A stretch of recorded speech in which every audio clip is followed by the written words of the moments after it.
Lucy had always been known by her friends as someone who could never walk away from a person in need. She worked as a barista at a busy Starbucks in the heart of the city. It was the kind of store where customers rushed in and out, where the espresso machines whirred non-stop, and where the aroma of roasted coffee beans enveloped everyone who stepped inside. On that particular day, Lucy was at her usual station, preparing cappuccinos and lattes for the mid-afternoon crowd. The line of customers was steady, and Lucy kept her usual cheerful demeanor, greeting each person with a smile. However, her attention shifted when she noticed an older woman lingering by the entrance. The woman looked exhausted, her hair disheveled, her clothes worn thin. She wasn't begging or making a scene. She was simply there, gazing at the menu with blank, tired eyes. Lucy felt a pang of concern. This woman appeared hungry and disoriented. As Lucy finished serving another latte, she glanced at the display case full of pastries that would be thrown away at closing time if unsold. Moments later, Lucy saw the older woman, whose name she would soon learn was Evelyn, step a little closer to the warm interior of the store. Evelyn took a seat near the door, her expression lost and distant. Something inside Lucy stirred. She remembered the store manager, Henderson, had repeatedly emphasized that company policy forbade giving leftover food away. But letting good food go to waste felt deeply wrong, especially when someone clearly needed it. Despite her nagging worries about Henderson's strict rules, Lucy wrapped a leftover muffin in a small bag. She stepped from behind the counter and discreetly handed it to Evelyn with a gentle smile. The older woman looked up, surprise and relief mingling in her tired eyes. She clutched the muffin as though it were a small treasure. Just then, the commanding voice of Henderson cut through the ambience of soft music and whirring machinery. "Lucy," he snapped, his tone laced with anger. "What do you think you're doing?" Conversations halted mid-sentence. The other employees glanced over nervously. A few customers even turned around, curious about the commotion. Lucy felt her stomach tighten. She swallowed hard, trying to keep her composure. She was hungry, Lucy said, her voice slightly trembling, and this muffin was going to be tossed out tonight anyway. Henderson's face reddened. "You know that giving away leftover food violates our policies. We don't run a charity. If word gets out that we hand out free food, we'll have people lining up expecting the same treatment. You are putting the store at risk." Evelyn, sensing the tension, rose slowly from her chair. She clutched the muffin close to her, as though afraid it would be confiscated. Lucy turned to her, speaking softly, "It's all right, ma'am. Please eat." But Henderson's glare intensified. The entire store fell silent as Henderson continued scolding Lucy. He accused her of theft, of undermining the company brand, and of disregarding the strict rules he had gone over countless times. Lucy's cheeks burned, but she stood her ground. "She's cold and hungry," she said, her voice growing steadier despite her fear. "It felt inhumane to throw this food away when someone right in front of me needed it." A few customers began to whisper among themselves, clearly sympathizing with Lucy. However, Henderson was too furious to notice. "Pack your things and leave," he declared, pointing to the door. "I'm not allowing this in my store." Shock rippled through the room. Another barista at the espresso machine nearly dropped a pitcher of steamed milk. Lucy felt tears welling up, but she refused to let them fall. She untied her green apron, folded it neatly, and handed it over. Evelyn stood there, helplessly watching. It was clear she didn't fully grasp the consequences of what had just happened, but she muttered, "I'm sorry, I didn't mean." Lucy tried to reassure her. "No, don't apologize. This is not your fault." In that tense silence, a man who had been quietly sitting in a corner got up and approached them. He wore a simple cap and jeans, and at first, no one seemed to recognize him. However, when he spoke, Lucy sensed something familiar in his voice. "Sometimes doing the right thing comes at a cost," he said softly, glancing at Lucy. "But that doesn't mean you were wrong." Lucy was taken aback. Before she could respond, the man adjusted his cap and left as quickly as he had appeared. Henderson scoffed, dismissing the man's words, and barked at Lucy to leave immediately. The customers, unsettled by the scene, resumed their coffee orders in hushed voices. "Lucy," trembling with a mixture of anger and heartbreak, walked out of the store for what she assumed was the last time. Little did Henderson know that he had just reprimanded Lucy in front of none other than Keanu Reeves, who had quietly witnessed the entire confrontation from his inconspicuous spot near the back of the cafe. And little did Lucy know that her compassion for Evelyn was about to trigger a chain of events that would challenge rigid policies and bring unexpected hope. If you enjoy stories like this, don't forget to subscribe to our channel Dear Heroic Life, because tomorrow at 12:30 p.m., we have another special story waiting just for you. Outside the Starbucks, Lucy inhaled the crisp air. Trying to steady herself, she clutched her personal belongings tightly, her mind churning with a mix of anger, shame, and confusion. Getting fired wasn't what she had expected. There had been warnings, sure. Henderson had always been strict, but she'd thought compassion might outweigh corporate rules, at least this once. As she walked away from the store's glass windows, she noticed Evelyn huddled on a nearby bench, still holding the muffin Lucy had given her. Evelyn looked distant, as though she had momentarily escaped into another world. Feeling an overwhelming urge to check on her, Lucy approached cautiously. "Ma'am, are you okay?" she asked, keeping her voice gentle. Evelyn glanced up, and Lucy saw a haze of confusion in the older woman's eyes. I was looking for something," Evelyn murmured. "A bus, maybe. Or a place to go. It's hard to remember." The way she spoke suggested more than simple homelessness. Evelyn seemed disoriented, as though her memory were scattered. Lucy sat down next to her. Even though she was reeling from being fired, she couldn't just leave this woman alone. "Is there someone I can call? Family? A friend?" Lucy asked, scanning Evelyn's coat pockets for any sign of identification. That's when Lucy noticed a bracelet around Evelyn's wrist, a small blue band engraved with the words Golden Oak Care Home. Lucy blinked, recalling the time she had volunteered at a senior center after college. She recognized that such bracelets were sometimes used to identify seniors who might wander due to dementia or other cognitive issues. Evelyn squinted at the bracelet as though seeing it for the first time. Golden Oak. "I think they took me on a bus once. I wanted to see my daughter, but," her voice trailed off, tears welling up in the corners of her eyes. Lucy felt a pang of sympathy. There was a story here, one that went far beyond a single leftover muffin.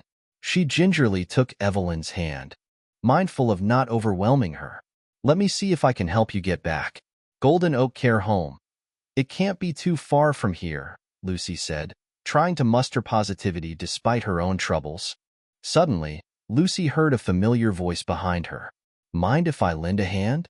She turned to see the same man from Starbucks who had spoken up.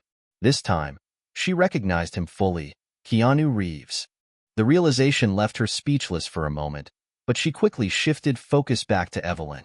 "You're Keanu Reeves," she whispered, feeling slightly awkward. He simply nodded, his expression calm. "You're worried about her," he said, gesturing toward Evelyn. "I saw what happened in the cafe. Thought you could use some help." Lucy's heart pounded.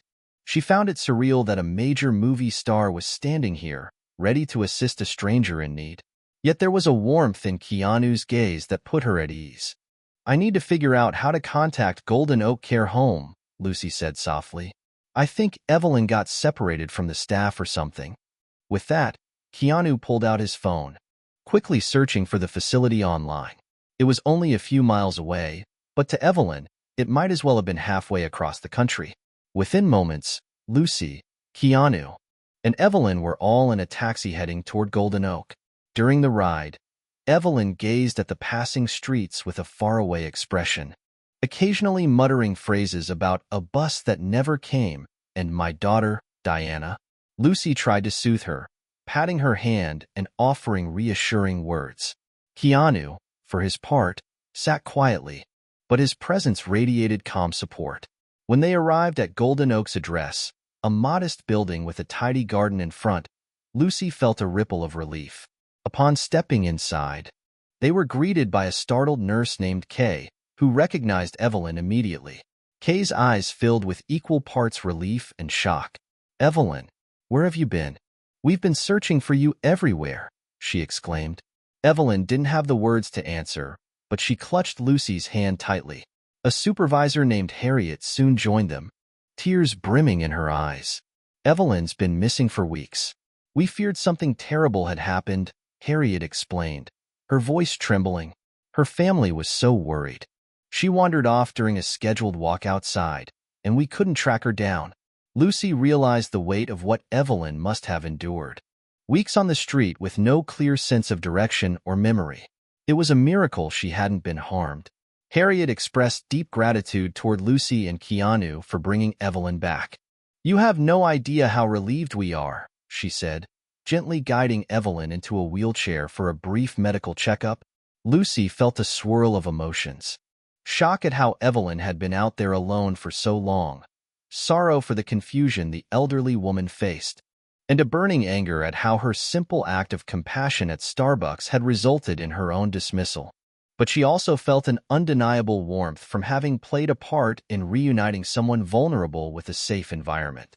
Glancing over at Keanu, Lucy saw the same empathy mirrored in his eyes. She mouthed a quiet "thank you," and he simply smiled. Meanwhile, Harriet promised to inform Evelyn's family right away.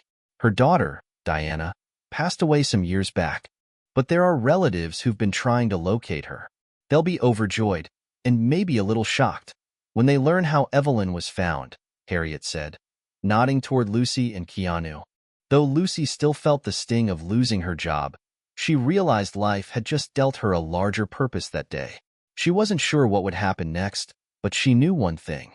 Her compassion had saved a life, and that would forever eclipse Henderson's scolding words. The following morning, Lucy woke up in her small apartment, the events of the previous day playing on repeat in her mind. She stared at the rumpled Starbucks apron lying on the kitchen table. It felt like a relic from another life already, even though it had only been 24 hours since she was fired. Part of her was still furious about how Henderson had reacted, but another part of her was consumed with concern for Evelyn. After a quick breakfast, she decided to visit Golden Oak Care Home again, wanting to check on Evelyn's condition. She also felt the need to speak with Harriet, the supervisor, to see if there was anything more she could do to help. Though Lucy worried about her own finances, rent wouldn't pay itself. She couldn't ignore the tug on her heart, pushing her to be sure Evelyn was all right. When she arrived, Harriet greeted her in the lobby. "Lucy, I'm glad you're here," Harriet said, her voice hushed but warm. She explained that a relative of Evelyn's had finally been contacted, but they lived in another state and couldn't come right away. "She does have some extended family nearby, but communication with them has been spotty at best," Harriet added with a sigh. "Meanwhile, we're trying to make her feel settled again." Lucy's thoughts flitted to the mention of Evelyn's daughter, Diana, who had passed away. She recalled how Evelyn would repeat her daughter's name, sometimes as if she expected Diana to appear any second. Harriet informed Lucy that Evelyn suffered from a form of early-onset dementia, and the trauma of losing her daughter had only heightened her condition. She tends to forget certain facts, but clings to memories of Diana. That's why she kept wandering off. Convinced she could find her, Harriet explained gently. Lucy was led to a cozy room where Evelyn sat by a window, gazing at a small garden outside. The older woman brightened a bit when Lucy entered, though her eyes still carried a hint of confusion. "I remember you," Evelyn said softly. "You gave me something to eat?" Lucy fought back tears. "Yes, I did," she answered, taking Evelyn's hand. "How are you feeling today?" Before Evelyn could reply, another voice entered the conversation. "Looks like you're making a difference." Lucy turned around to see Keanu Reeves standing in the doorway, a gentle smile on his face. Surprised but glad to see him, Lucy asked, "How did you?" Keanu shrugged in that unassuming way of his. "I wanted to follow up, make sure Evelyn was okay. Plus, I heard about how you lost your job over something that should have been applauded." Harriet, who had been standing quietly, seemed taken aback by Keanu's presence, but quickly composed herself. Lucy and Keanu spent the morning talking to Evelyn, hearing fragments of her life story. She had traveled across several states with her daughter, Diana, many years ago. Diana had once told her mother, "We should help people when we can. The world needs more kindness." Lucy wondered if that same spirit lived on in Evelyn, guiding her to trust strangers like Lucy and Keanu in her vulnerable state. Later, as they stepped out into the hallway, Harriet thanked them again. Not many people would go to such lengths for someone they barely know. Evelyn may not always remember it, but I assure you, you've changed her life. Lucy felt a swell of emotion, but she also couldn't ignore the practical question looming over her. What was she going to do for work now? She had bills, and job hunting in a big city was never easy. Still, she couldn't regret her choice. No paycheck was worth ignoring the hunger in a stranger's eyes. Keanu sensed her unease. I heard about the scene at Starbucks, he said quietly. That store manager, Henderson, he acted cruelly. Have you talked to the store owner yet? Lucy shook her head, explaining that she had only interacted with Henderson and had never even met the franchise owner. Well, Keanu continued, maybe we should fix that. Within an hour, Keanu made a phone call, speaking in measured tones to someone about the situation. Lucy stood by, half expecting to wake up from a bizarre dream. Keanu Reeves was literally advocating on her behalf over a barista job. After finishing his call, he told Lucy, we have a meeting with the franchise owner, Mr. Monroe, tomorrow morning. He wants to hear your side. Lucy could hardly believe it. She asked him why he was doing this. Keanu offered a faint smile. Because what you did was right, and sometimes you need more than good intentions. You need a platform. Let's see if we can correct a wrong and make something better out of it. The next day felt surreal. Lucy walked into the same Starbucks where she'd been fired. This time, she was accompanied by Keanu Reeves, turning heads as they stepped through the door. Henderson stood behind the counter, his face draining of color. A tall, confident man in a business suit, Mr. Monroe, the store owner, approached them, greeting Keanu warmly before turning to Lucy with a look of concern. Henderson tried to intercept the conversation, but Monroe silenced him with a firm hand gesture. I've heard enough about your approach, Henderson, he said, eyes narrowed. Now I'm here to listen to Lucy's perspective. Lucy recounted every detail, how she saw Evelyn, how the muffins would have been thrown out, and how Henderson publicly berated her for an act of compassion. She was honest about disobeying the policy, but unapologetic about her reasons. Mr. Monroe turned to Henderson, whose posture became rigid.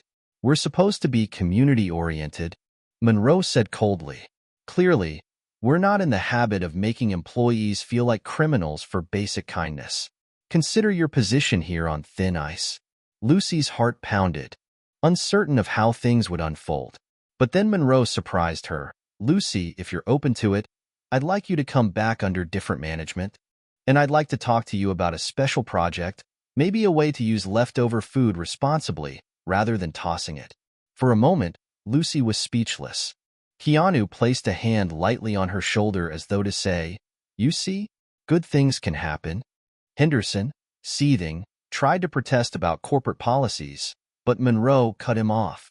We'll address the policies. In the meantime, you and I need to have a private conversation about leadership.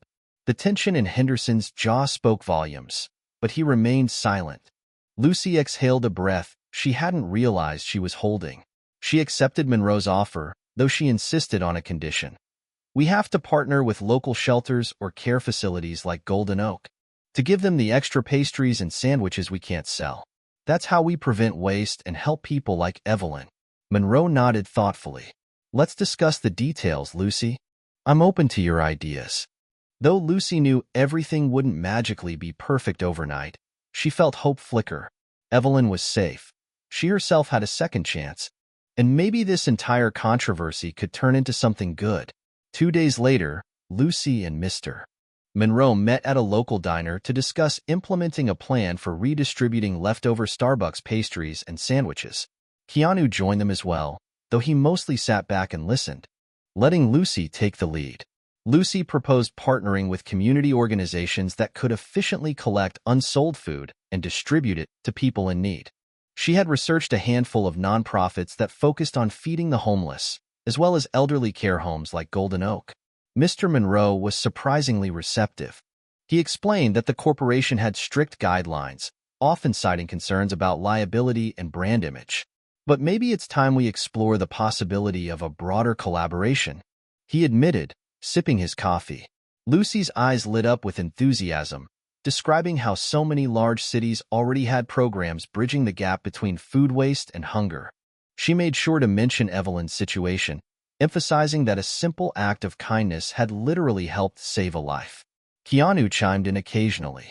Sometimes people worry about legal pitfalls, but there are Good Samaritan laws that protect organizations from liability if they donate food in good faith, he pointed out, referencing legislation designed to encourage donations without fear of lawsuits. Mr. Monroe took notes, promising to check with the legal department. He also insisted that Lucy be the face of this new initiative, someone who truly understood why it mattered. Meanwhile, Evelyn was settling back into life at Golden Oak Care Home.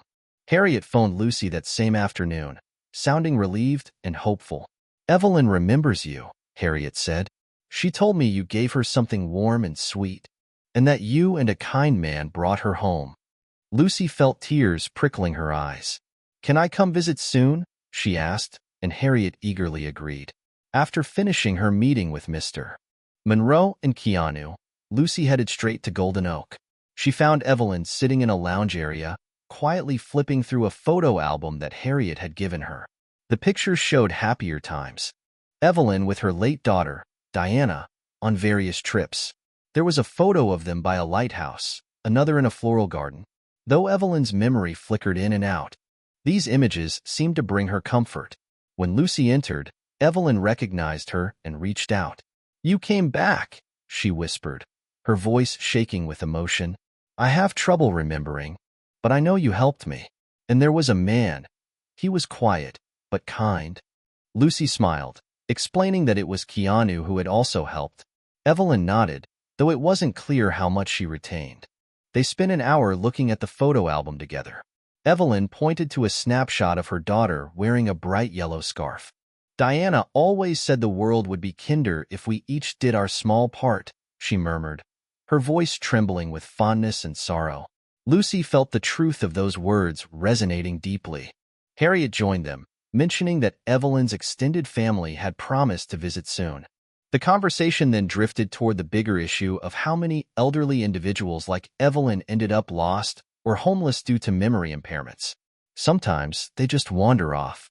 Other times, they have no relatives close by, Harriet explained. If more people paid attention, maybe tragedies could be prevented. Lucy nodded, a wave of determination washing over her. This was bigger than Starbucks policy or a single lost job. This was about how communities could rally to ensure nobody slipped through the cracks. She told Harriet about the new food donation initiative she was organizing, hoping it might one day expand beyond just leftover pastries. Late that night, Lucy felt more at peace than she had in a long time. She still hadn't fully processed the shock of getting fired, then rehired under better circumstances, but seeing Evelyn safe reminded her that the ordeal had been worth it. She realized that sometimes adversity pushes people toward a calling they might otherwise have missed.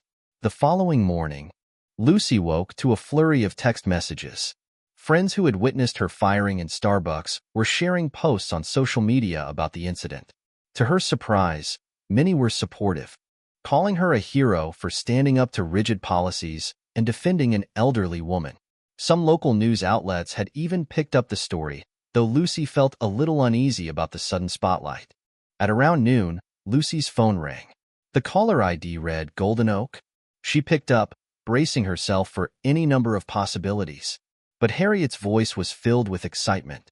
Evelyn mentioned a storage locker Diana used to rent. She keeps repeating how there was something in it that Diana always said would help people someday.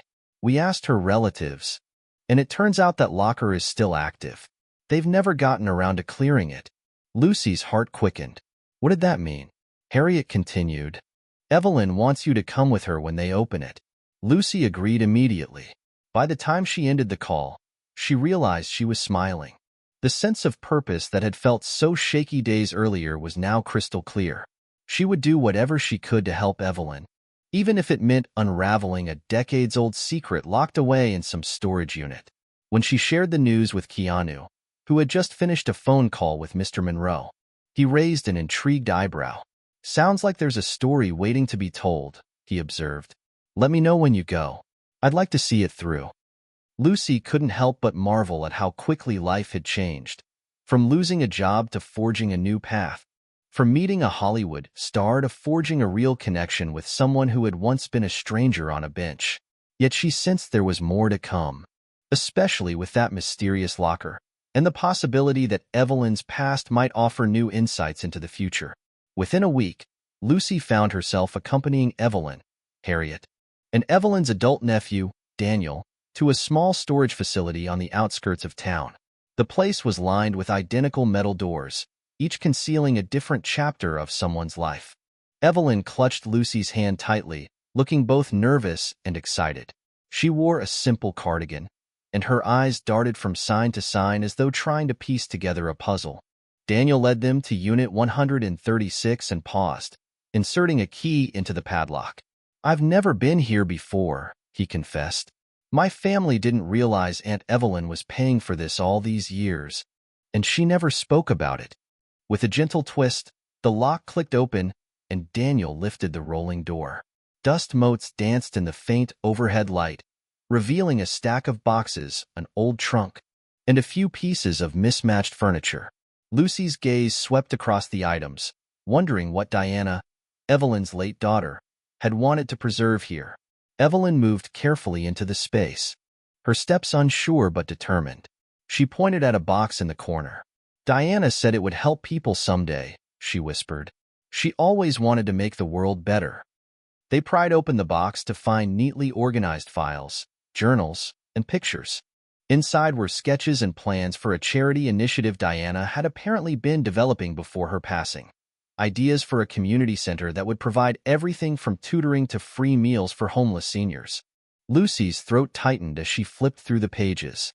The vision was grand, well-researched, and deeply compassionate. It was as though Diana had been planning her own version of a comprehensive assistance program but had never gotten the chance to bring it to life. Harriet and Daniel exchanged glances. "This is incredible," Harriet said softly. "Diana was so young when she passed. Who knew she had such elaborate plans?" Daniel ran a hand through his hair. "My cousin never mentioned this to anyone. But look at the detail here. It's like she was on the verge of launching something." Evelyn nodded, a spark of clarity in her eyes. "She told me about it once. Said we'd call it Project Second Hope. Because everyone deserves a second chance, especially those who've lost their way." Lucy felt her heart race. It was as if fate had led her from that Starbucks meltdown to discovering an unfinished mission that aligned perfectly with her own desire to help vulnerable people. She glanced at Evelyn, whose weary face lit up as she gingerly touched the papers. "Diana always believed in being kind first," Evelyn said, her voice trembling with pride. Just then, they heard footsteps behind them. Keanu Reeves appeared in the doorway, his familiar baseball cap in hand. "I hope I'm not intruding," he said gently, "but Harriet texted me about this." Lucy offered a grin, motioning for him to join them. Keanu stepped inside, surveying the boxes and the trunk. He nodded, impressed by the documents spread out on the storage unit floor. "This is a huge undertaking, but there's so much potential here." Harriet proposed they sit down and look through the files systematically. They found detailed outlines for fundraising, partnerships with local businesses, volunteer recruitment, and more. Lucy's eyes sparkled with possibility. "We could actually do this," she said, turning to Harriet, Daniel, and Keanu. "We have connections now, Mr. Monroe at Starbucks is open to charitable collaborations, and you, Harriet, have a network through Golden Oak. And then there's, well, you, Keanu." Keanu looked thoughtful. "If you all decide to make this a reality, I'll support it in any way I can, anonymously if possible. Sometimes the simplest approach is best, but I'm happy to help in the background." Lucy studied the sketches showing a warm, welcoming community center that included a small clinic, a tutoring room, and a meal service area. She could almost visualize it. "Diana's dream," she murmured. "It's like she already mapped out the heart of this project." Evelyn, who had been flipping through a scrapbook, pulled out a faded photograph of Diana standing beside a half-finished mural. "She said someday it would be finished," Evelyn recalled. "But then she got sick. I never understood how to do it without her." A tender hush fell over them, each person sensing the depth of what they were discovering. Lucy felt a surge of conviction. "Maybe we can do it with her memory guiding us," she said softly, placing a hand on Evelyn's shoulder. Harriet nodded. "I'm in. We have resources at Golden Oak, and we know the needs of the elderly population better than most." Daniel looked a bit uncertain, but eventually nodded. "I just want what's best for Aunt Evelyn. If we can honor Diana's vision, that's a legacy worth supporting." They took the boxes with them, carefully packing up the precious documents and notebooks. Before leaving, Evelyn lingered by the open door, glancing back at the unit. "Thank you, Diana," she whispered into the silence. Lucy squeezed her hand, guiding her out into the sunshine. In the following days, Lucy held multiple meetings with Harriet, Daniel, Keanu, and even Mr. Monroe, brainstorming how to turn Project Second Hope into a functioning reality. Monroe agreed to pilot a series of community outreach events through Starbucks, funneling leftover food to local shelters and possibly linking up with the Future Center. Harriet talked about expansions at Golden Oak for outreach services.